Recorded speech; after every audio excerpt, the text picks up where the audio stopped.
Well, for more on the situation in Syria, we can now talk to political activist Amal Wahdan, who's joining us from Ramallah.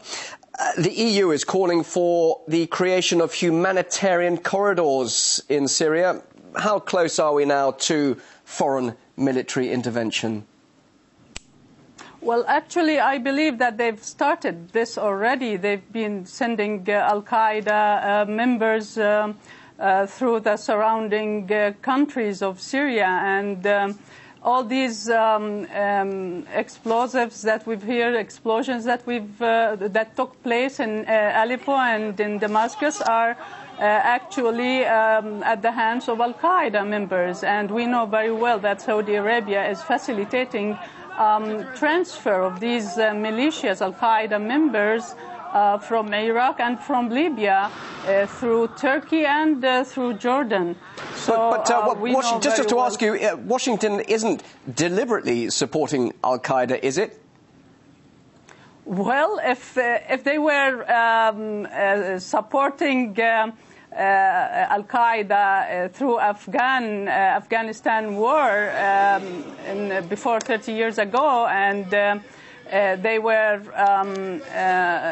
they know of al-Qaeda activities in Iraq, and if they think that they can serve them by these explosions and creating chaos in Syria, why not? I don't think that they mind this. Maybe on the records they try to avoid any linkage between them and al-Qaeda, but I think to serve their end purpose here and to topple down the Syrian regime, to topple down Bashar al-Assad, I think they don't mind. So therefore, if that end purpose is to lead to regime change and the fall of Assad, that would it not create a power vacuum whereby what you're saying, there is every chance that al-Qaeda or any other extremist group could actually fill that void, which is not exactly what NATO and the US want, is it? Though I didn't hear the question. Is there a chance? Right. Is there a chance of al-Qaeda, in effect, filling that power vacuum once Assad falls?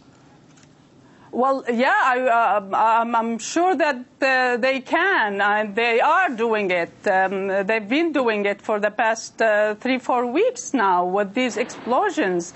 And what we are seeing on several TV networks and on the net, it's going to be really severe. It's going to be more intense now, since the NATO has declared its position that they don't intend to interfere, and the U.S. is backing away a little bit. But I think that they're using now this new tactics of sending militias and sending the military militias into Syria from the surrounding countries, especially Can I just Turkey. quickly ask you, so many saying this is the end of Assad, but is there a chance perhaps Assad could survive all of this, and if he did, in your opinion, would that be a good thing?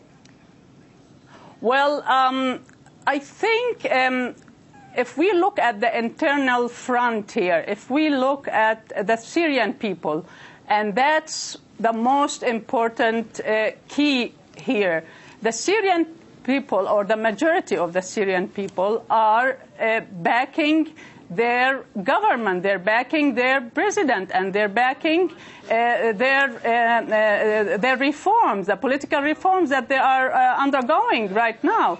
So and with the international, let's say, with the Russian and Chinese vetoes in the Security Council, I think Assad has a really good chance of steadfasting here, of confronting all these conspiracies against him. So just very briefly, Assad's gesture to hold a referendum on the constitution and future elections, do you think, despite the opposition saying they don't want that to happen, do you think that could happen and we will get a clear reflection on what the real population of Syria want? Just briefly. The referendum, yes, I think it's going to happen. Nevertheless, of the many obstacles on the way of the attempts that the military insurgencies are doing on the ground right now, I think the referendum is going to be a real success of the government's efforts here.